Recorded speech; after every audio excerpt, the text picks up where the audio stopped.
Let's start this one all over. This is going on the episode, yeah.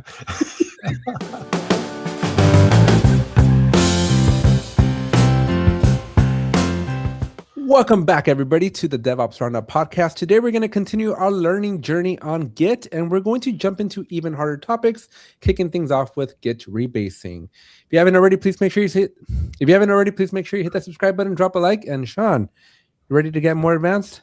Oh, I am, Alex. Thank you for the introduction.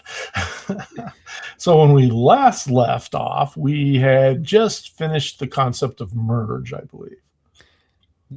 I'm learning how to code in Git, apparently. Or I'm learning my Git commands. It's been a minute. I used to do it a lot. But like all good things, you don't practice them, you tend to forget them. Yeah. But at least we have cool little toys like this or games that make this a little bit more fun.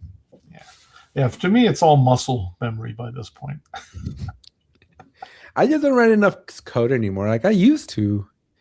But you don't find yourself writing a whole lot of code when you're a Jira admin.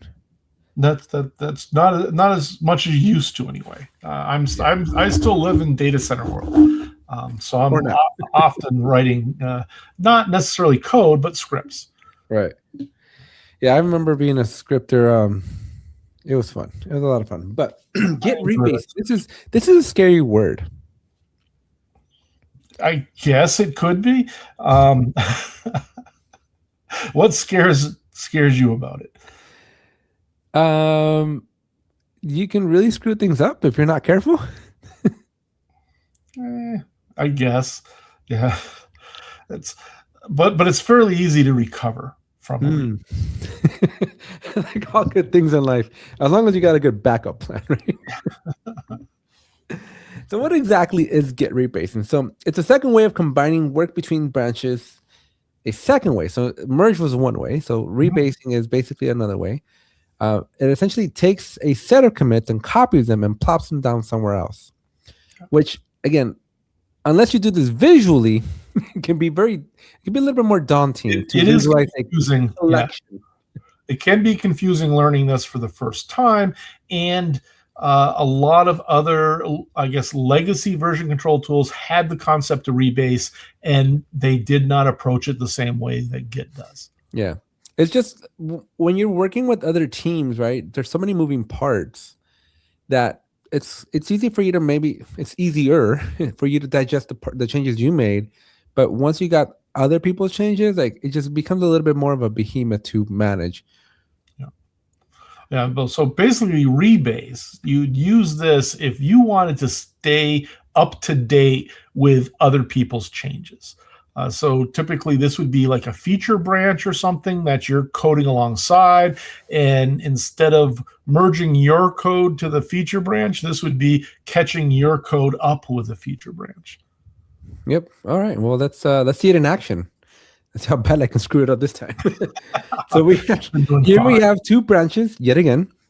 Note that the bug fix branch is currently selected because it has the asterisk. We would like to move our work from the bug fix directly onto the work from main. That way it would look like these two features were developed sequentially, and when in reality they were developed in parallel. So let's do that with the git rebase main. So when you run this command git rebase at main, you see that this kind of popped into one. You see the animation again. Mm-hmm. And let's go do it. So now we are checked out on the main branch, and let's go ahead and rebase into the bug fix. So what's the point of this then? We just move forward? Yeah, now you make the main and bug fix the same. That's the second step. So you merge all your changes, and then the pointer goes to the most recent commit. But what's the point of this? Like, why would you choose a rebase over the merge? You would choose it if you're trying to catch up with another branch instead of merging that branch onto your. Well, it's still merging the branch onto your. But your this is still different than a fast forward, right? Because there's a fast forward command at some point. Mm-hmm. It is different than the fast forward as well. So this is moving all those individual changes, and in this example is only one change, Right. but in the real world, they could be dozens of changes. They shouldn't be. You should be doing rebase more often than that, but they can be dozens of Now, changes on that other branch. now, what's the difference between rebasing with a collection of changes versus doing a pull before you do some changes, or a fetch to get the latest? Because the pull is only pulling, the pull pulls the entire the repository down, but it's only going to update the branch that you're sitting on, or you'll only see immediately the changes. All the changes are there, but you're sitting on a particular branch. It's not merging things from one branch to another. It's just updating the branches that you're sitting on, or the branch that you're sitting on. Right, but you still have a combination of branches. You would, yeah. If you still require changes from another branch, a pull's not going to help you immediately. You need to do the pull to make sure those branches are up to date in your local copy, and then you need to do a merge or a rebase to get those changes onto your branch. All right. Well, let's let's see how the tutorial. Let's go do this one. So we need to turn this red one into a green. So first, make sure you commit from bug fix first. So where are we at? So we setting up the two branches. Do we have to go through all the work to set up the scenario? It looks like it, right? Because the goal to reach is we have to recreate what's on in red. But it says the first thing that we need to do is make sure you commit from bug fix first. So there is no bug fix. So what you need to do is create a bug fix. Does that mean I need to create a branch? Yeah. And call it bug fix. And remember that you uppercase the F. Well, you're supposed to. Are you supposed to? Okay. I guess their example, it does. Yeah. There you go.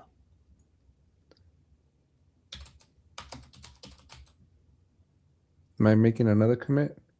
Yeah, you want to commit to bug fix. I'm assuming that we don't need to edit files here because there's no files here.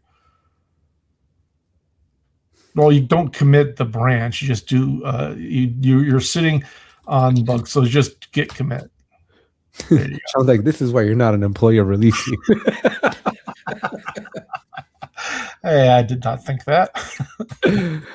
So I'm making two commits to get to the C3. Okay. Now main. So now you need to check out and go back to main. Now do a commit on main to make it so we have two parallel branches. There you go. Okay. I don't know if we need to have multiple commits on main. I don't think it matters. I don't think it. Yeah. So at this point, we just need to rebase from now. We want to rebase bug fix to main, right? Right. So that's what I'm thinking. So now that I'm on main, I want to bring it in. Yes. So now you do the rebase. There you go. That did something. Now that is very similar to the red, but not exactly, because I think we overcommitted bug fix by one, but you should be done. You would think. Oh, no. So, okay, it wants bug fix to be ahead of main for some reason.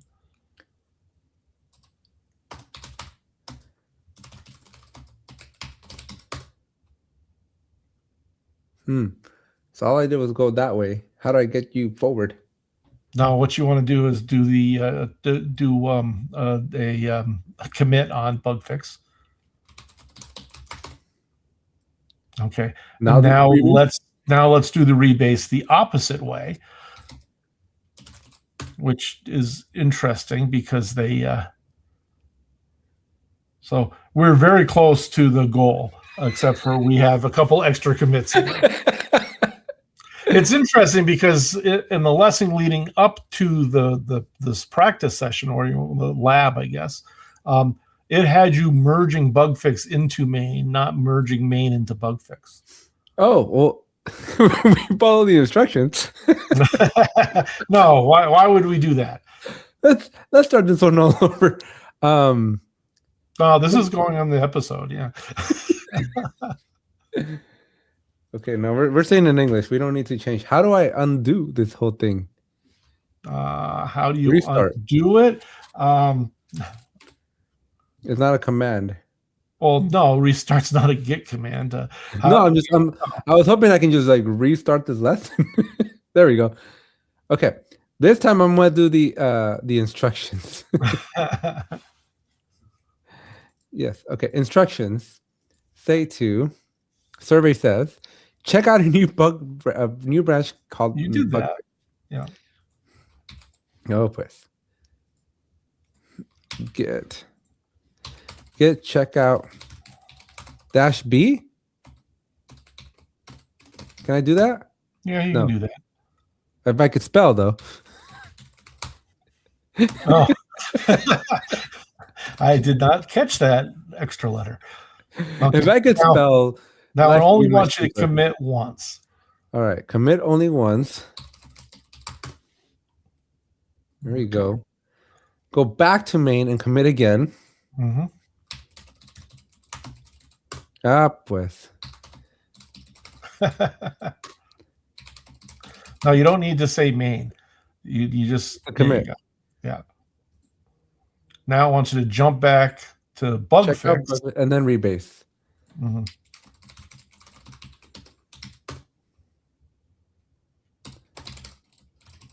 Main. Yeah. Branch is already up to date. Are you sure? Okay. I would argue that their command is backwards. Well, main's not caught up to C3. What did you do wrong? I didn't do anything wrong. Let's see. You went back to main and you committed again. Main. Yeah, that's commit. And then check out bug fix, and you checked out bug fix. I could have swore you did. Yeah. And then rebase main. Rebase to main. Branch is already up to date. So I would say that there's a bug in their instructions. Instructions. Check out bug fix again and rebase. Mm-hmm. This looks better. Yeah, a little bit better. But I would go to main and bring in bug fix. And do what? Do the git rebase bug fix.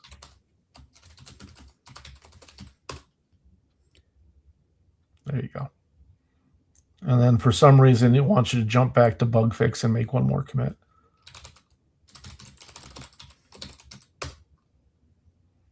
And do one more commit. Yeah. There you go. Now your picture. No, but not quite though. But mostly like that, but there's still an extra commit for some reason. All right. This one did not work out. We are just going to So release team, DevOps tool specialists. We provide professional services and software reselling around the leading software DevOps tools like Atlassian, GitLab, GitHub, JFrog, and others. To talk with us about DevOps, here's our contact information. Please call 866-887-0489 or via email at info@releaseteam.com. Figure out how to get these instructions again. I had them earlier. Nope, I don't want the goal. I don't want the instructions either. I don't want to close that out. Where are you? Did you forget how to redo the... No, I clicked somewhere earlier and it popped it up. Remember my reset? Didn't like it? Yeah, I didn't like it. See, reset does do it. Okay. Weird. I thought it failed the last time you did a reset. Let's do a hint. It's got a hint. Make sure you commit from... That's not a great hint. Yeah, no, we had that we had that part down. That wasn't your problem. Okay, go back. I need to start a new one. There you go. Okay, here we go. Welcome. All right, we're just gonna skip on over to ramping up. I agree. Detach your head, moving around in Git. Before we get some of the more advanced features of Git, it's important to understand different ways to move through the commit tree that represents your project. Once you're comfortable moving around, your powers with other commits will be amplified. Oh boy. First, we have to talk about head. Head is the symbolic name for the current checked out commit. It's essentially what commit you're working on top of. Head always points to the most recent commit, which is reflected in the working tree. Most Git commands which make changes to the working tree will start by changing head. Normally, head points to a branch name like bug fix. When you commit, the status of bug fix is altered, and this change is visible through the head. Now, each branch has the concept of a head. And you can just think of it as the newest commit on that branch. Okay. So git checkout C1, git checkout main, git commit. So we're going to check.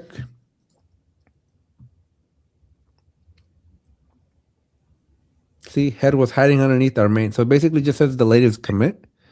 Yeah. Detaching head just means attaching it to a commit instead of a branch. This is what it looks like. Okay.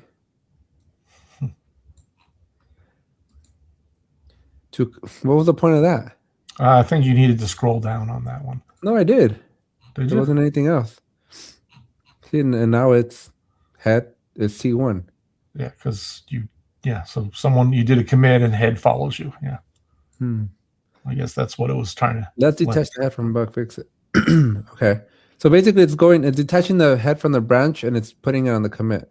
Yeah. What's the value of that? That is if you want to go back to a previous commit. So it's still connected. It's still in reference to bug fix, but it's going to be on a different commit.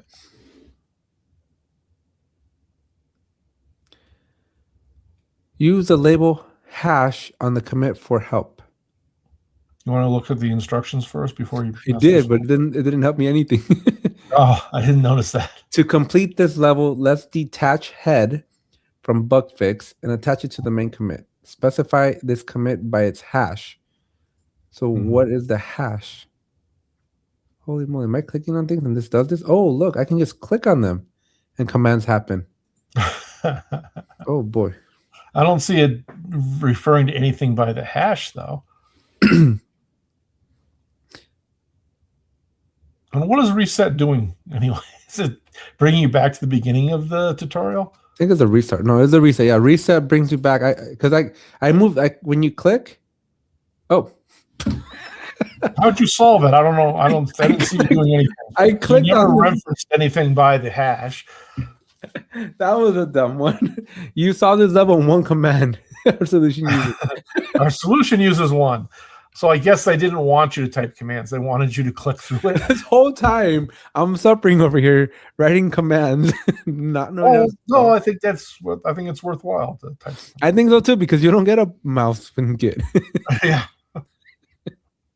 All right.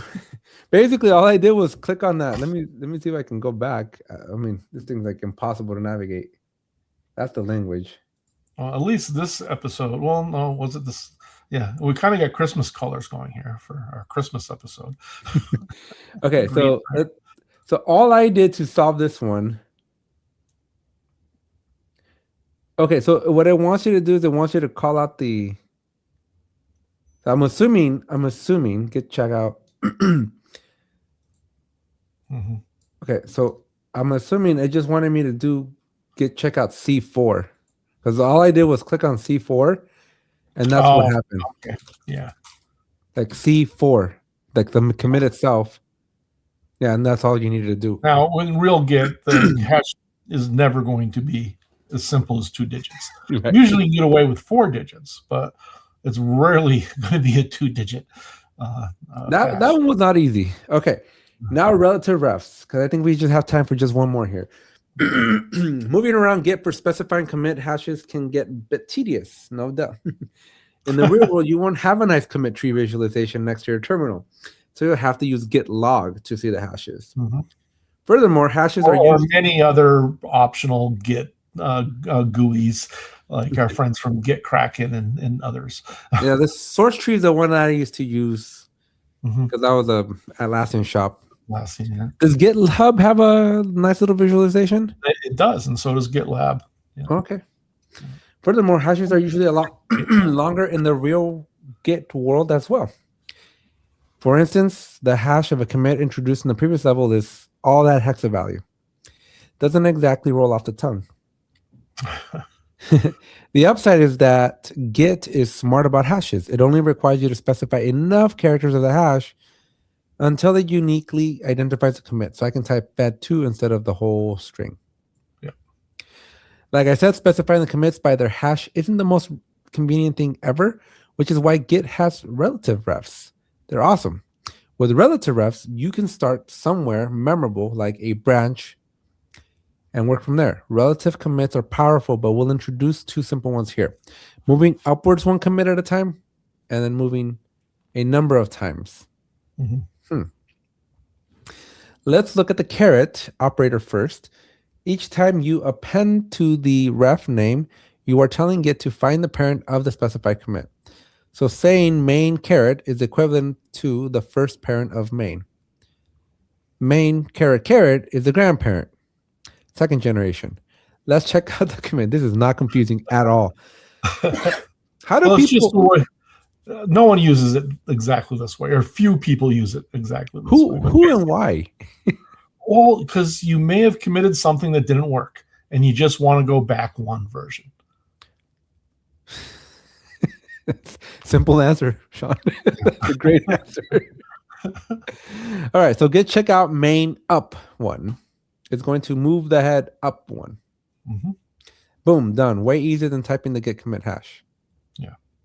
Oh, I see. So in the previous step, all we were doing was like we can move ahead to a specific indicator, but instead of having to type in all the letters and numbers and stuff, you can just say go up one as a shortcut, as a short notation. You can say go up 5 if you wanted to. Okay. You can also reference head as a relative ref. Let's use the example from let's use that a couple of times to move upward in the commit tree. So git checkout C3, git checkout head up, git checkout head. Okay, that's a lot of heads and checkouts. Easy. We can travel backwards in time with head. Mm-hmm. Now, when you do this, your code is going to update to whatever version it was like 4 commits ago, right? But depending on how many times you hopped. Yes. Yeah. It's basically a fancy Control Z. It is. It's exactly what it is. You couldn't just use Control Z on your code? I'm not sure which one came first. All right. To complete this level, check out the parent commit of bugfix. This will detach head. You can then specify the hash if you want, but try using relative hashes instead. Okay, let's look at the instructions. Doesn't help. Okay, so remember to use the caret. So we just need to get head up one. Yeah, you just need to do a git checkout. Oh, which branch? I don't know what branch we're on. Well, we're on the main branch. Okay, git checkout, and then you want to go. Yeah. I don't even know where my caret thing is. Are we moving bug fix or are we moving? Yeah, it was bug fix. We had to go up one on the bug fix. That's what we needed to do. Yeah. Great job. All right, Shawn. We are going to continue this. If you guys are enjoying this, let us know in the comment section. If you haven't subscribed, make sure you hit that subscribe button as well. Any parting thoughts, Shawn? Well, everyone have a great holiday. This is coming out like the day after Christmas. So I hope everyone had a great holiday and everyone have a great New Year's. And we'll be back with more. Bye, everyone.